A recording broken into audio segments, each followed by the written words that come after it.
Seja bem-vindo ao Echo Journal Club, o podcast que traz as últimas atualizações em ecocardiografia, de forma prática e direta. Eu sou a Bárbara Linhares e ao meu lado está o Felipe de Oliveira, criador do Eco Descomplicado. Juntos, exploramos os artigos científicos mais relevantes e aprofundamos o conhecimento em imagem cardiovascular. Prepare-se para mergulhar nesse universo fascinante e transformar sua prática clínica. Seja muito bem-vindo, seja muito bem-vinda a mais uma edição do Echo Journal Club. Meu nome é Felipe, eu sou cardiologista e cardiografista e criador do Eco Descomplicado. E para esse projeto, eu estou aqui acompanhado da Bárbara. Olá, pessoal.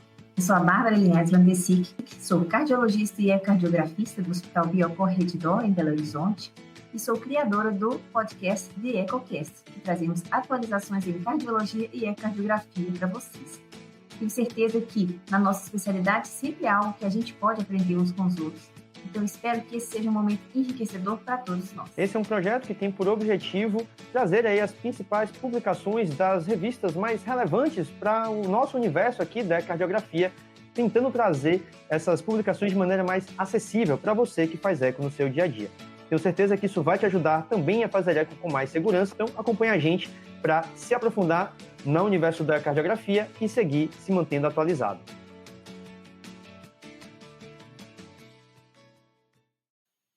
Então, Bárbara, qual foi o artigo que você preparou para a gente hoje? Conta aí para a gente.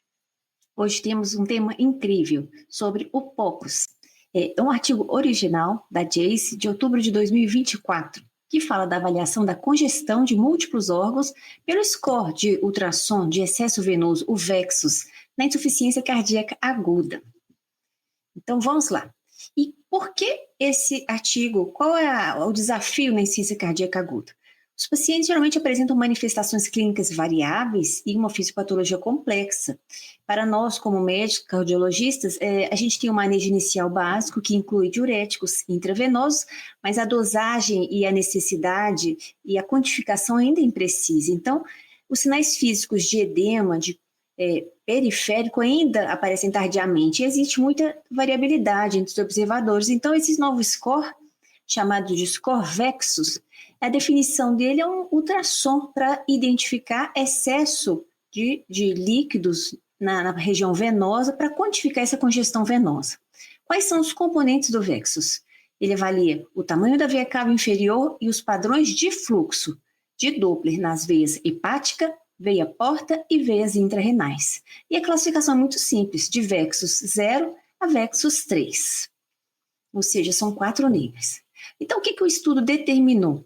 Ele quis quantificar a congestão venosa através do score de VEXUS na admissão desses pacientes com insuficiência cardíaca aguda e determinar, então, a prevalência da congestão venosa nos diferentes graus no VEXUS, né? Então, identificar diferentes graus de congestão venosa pelo VEXUS, estudando a fisiopatologia da doença e se o VEXUS tem um valor prognóstico, ou seja, ele pode prever a mortalidade intra-hospitalar. Então, foi um estudo muito grande, muito bonito, uma população de estudo que incluiu adultos com sintomas de insuficiência cardíaca, já com níveis anormais de NT-proBNP e evidências ecocardiográficas de anormalidades cardiovasculares. Foi um estudo feito na Grécia, em que o estudo tinha inúmeros dados antropométricos, bioquímicos, clínicos, foi um estudo muito bonito. E, então, o objetivo foi o quê? Avaliar, então, a congestão venosa, ou seja, os fluxos Doppler das veias hepática, porta e renal foram classificados, então, como normais, levemente anormais ou gravemente anormais, com base nessas formas de onda dos fluxos. O artigo tem essa figura, sugiro que vocês tenham essa figura com vocês. E como foi o planejamento? O ultrassom foi feito, então, dentro de 24 horas após a admissão. Os parâmetros avaliados eu já disse e foi feito o estudo com 2 investigadores experientes. E como foi a técnica dessa avaliação? Então, a veia cava inferior foi medida no final da expiração, próximo ali da junção das veias hepáticas. A veia hepática foi avaliada no subcostal, paralelamente ali quase drenando a veia cava inferior. As veias renais foram avaliadas com o paciente em decúbito lateral esquerdo, igual a gente faz um exame de artérias renais, e os fluxos das veias interlobárias é aquele fluxo em azul. E a veia porta foi identificada já na parte caudal do fígado, confirmada por aquele fluxo típico, fluxo venoso portal. Então, como que é a pontuação? A veia cava inferior era dilatada se ela fosse maior ou igual a 20 milímetros. Então, não é 21 igual a gente usou no eco. O estudo foi feito com 20 milímetros. As veias renais, as veias hepáticas e as veias postas geralmente têm um padrão de morfologia com ausência de muita pulsatilidade, ou seja, o padrão, por exemplo, da veia hepática é um padrão de predomínio sistólico do fluxo da veia hepática, ou seja,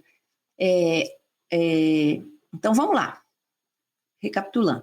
Veia hepática. A veia hepática tem um padrão de Doppler muito característico dela, ou seja, uma velocidade de onda S muito maior, claro, uma onda sistólica muito maior que na diástole. Quando existe congestão venosa sistêmica progressiva, existe uma diminuição da onda sistólica, pelo aumento da PD2, né, do coração, aumento da congestão venosa sistêmica e um aumento da onda de diástole. Então, o padrão gravemente anormal da veia hepática, a onda sistólica é praticamente revertida, ou seja, ela fica positiva e tem um predomínio da onda de diástole, né? A veia porta, ela tem uma característica, então, como eu disse, é altamente complacente, uma grande capacitância, então o fluxo venoso é amortecido, então praticamente ele tem uma pulsatilidade muito pequena. Com a progressão da doença, com a progressão da congestão, existe uma pulsatilidade maior, que quando maior a 50% de pulsatilidade, ou seja, as ondas positivas e negativas, elas variam muito como uma onda, ele é um fluxo gravemente anormal. Já as veias renais têm um sinal de Doppler de padrão contínuo, é considerado normal, e o padrão levemente anormal, ele vai ficando fásico, né? Então, uma onda presente na sístole e na diástole é gravemente anormal. Então, a classificação do score de Vexus é o Vexus 0, a veia cava inferior é normal, então não tem sinal de congestão nenhum. O Vexus 1, a veia cava inferior já é dilatada, ou seja, maior ou igual a 20 milímetros, com padrões de Doppler levemente anormais. O Vexus 2 é uma veia cava inferior muito dilatada, com um padrão de Doppler gravemente anormal, ou seja, indicando congestão venosa moderada em algum daqueles fluxos que a gente viu. O Vexus 3, que é o padrão mais grave, a gente consegue identificar. Bárbara, Oi. eu vou editar aqui, fique tranquila, eu vou cortar, mas a sua conexão caiu. Aí você tem que voltar 30 segundinhos ainda que você estava apresentando, porque a conexão caiu para poder gravar de novo. Posso começar? Começa desse slide, começa esse slide do zero, vai lá. Então, temos então a classificação do score Vexus. O score Vexus, ele identifica o Vexus 0, em que existe uma veia cava inferior praticamente normal, ou seja, abaixo de 20 milímetros, ou seja, ausência de congestão venosa, até o Vexus 3, que é uma veia cava inferior dilatada, ou seja, maior que 20 milímetros, maior ou igual a 20 milímetros, com 2 ou 3 padrões de Doppler gravemente anormais, ou seja, aqueles padrões de fluxo de veias hepáticas, veia portal e veias renais com o Doppler gravemente anormal, indicando congestão venosa grave.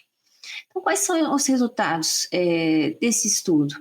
Foram incluídos 290 pacientes, 61% do sexo masculino, uma idade média de 72 anos, e 39% desses pacientes admitidos com IC aguda, eles tinham Vexus 3.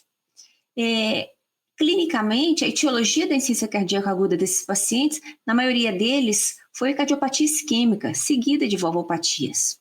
Os biomarcadores, obviamente, o NT-proBNP era mais alto no Vexus 2 e 3, como a gente já imaginava, e o Vexus 3 tinha maior creatinina e ureia.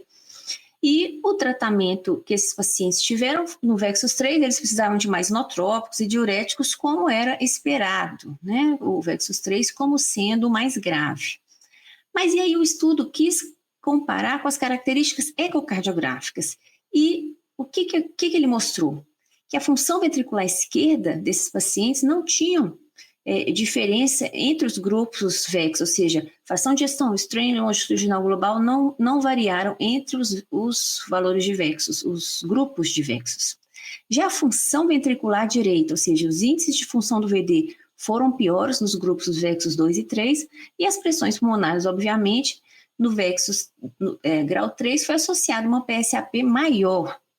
Lembrando que, em média, o tempo de aquisição e da interpretação do score VEXUS, além do nosso exame ecocardiográfico, foi mais ou menos de 5 minutos além, certo?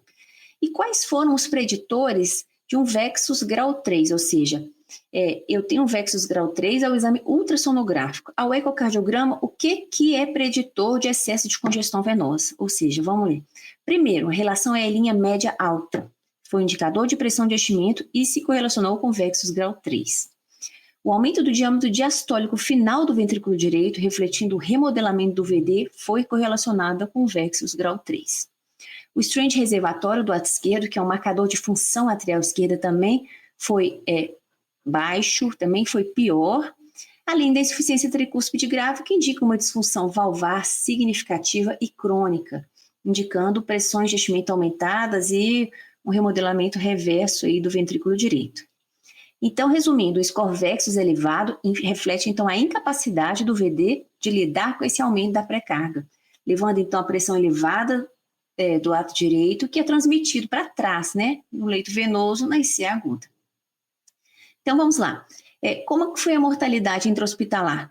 Houveram, então, 18 óbitos desses pacientes, 6,2% de mortalidade, e o odds rate, ou seja, o risco de mortalidade dos pacientes com VEXUS 3 foi de 8. Então, é muito aumentado o risco de mortalidade nesses pacientes que tiveram VEXUS 3. E o que ele incrementou o VEXUS? Se a gente tem um modelo de risco, essa figura é muito bonita, porque se a gente tem um modelo de risco no papel de insuficiência cardíaca, a gente tem uma estimativa de risco de mortalidade, de prognóstico. Se a gente adiciona valores de veia cava inferior, ainda não melhorou a previsibilidade de mortalidade desses pacientes. Além disso, o estudo ainda adicionou o risco desses pacientes com o strain reservatório e ainda não aumentou a previsibilidade de mortalidade. Mas quando juntamos todos esses valores com a adição do VEXUS, o VEXUS melhorou significativamente a previsibilidade e mortalidade, então mostrando a importância, né, do VEXUS. Então, o que é a conclusão do estudo? Então, a conclusão do estudo é que o ecocardiografista ou o intensivista ou a pessoa que tem a capacidade de fazer um ultrassom, ele pode predizer uma mortalidade por insuficiência cardíaca maior do que simplesmente scores de risco clínicos e de ambos de veia cava inferior. Então, é uma adição rápida ao protocolo ecocardiográfico padrão para nós, ecocardiografistas. Ele associa pressão de enchimento altas, remodelamento reverso do ventrículo direito e o valor prognóstico, né, de índices de congestão, além daqueles clássicos de veia cava inferior e função do ato direito. É isso. Muito bom, Bárbara. É um trabalho que destaca o quanto a gente tem que entender a cardiografia dentro do contexto do paciente, né? Não adianta ficar analisando só o parâmetro ecocardiográfico e esquecer que a gente também precisa olhar para as outras coisas, e esse trabalho, o Score VEXUS, de maneira muito interessante, traz essa padronização de avaliação de congestão venosa sistêmica. A gente aqui, geralmente no coração, se preocupa muito com o lado esquerdo, né, com o pulmão, congestão pulmonar, a relação é sobre a linha, mente, pressão de ato esquerda, etc. Mas o fato é que, e o trabalho mostra muito bem, que o score VEXUS aumentado com alteração de parâmetros de função do VD trazem pior prognóstico. Então, a gente tem, aqui onde eu trabalho, aqui em Salvador, a gente tem incorporado o VEXUS de maneira rotineira em quase todos os pacientes na terapia intensiva. Claro, se for por uma suspeita de insuficiência cardíaca ou choque ou congestão, enfim, que não faz em absolutamente todos, mas sempre que o clínico acha que vai ter alguma ajuda, a gente pede que eles solicitem no pedido, né, coloquem no pedido, e a gente faz, e realmente ajuda bastante a gente a enxergar de outra maneira. Acho que 5 minutos é um tempo médio interessante, porque tem alguns que você vai fazer mais rápido, outros que você demora mais, é mais difícil de fazer. A veia renal, para mim, particularmente, é bem difícil de fazer, mas a gente consegue fazer na maior parte dos pacientes e consegue chegar a uma conclusão bem tranquila. Bem bacana, gostei do trabalho muito, muito interessante, e que não sei se isso vai ser incorporado na prática da cardiografista, mas é algo que a gente precisa saber fazer, porque em alguns pacientes vai trazer informações relevantes.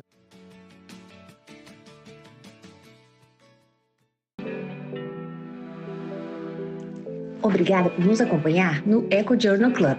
Não se esqueça de seguir o canal do Eco Descomplicado no YouTube e acompanhar nossos episódios nas principais plataformas de áudio como Spotify e Apple Podcasts. Assim, você não perde nenhuma atualização sobre o mundo da ecocardiografia. Até o próximo episódio.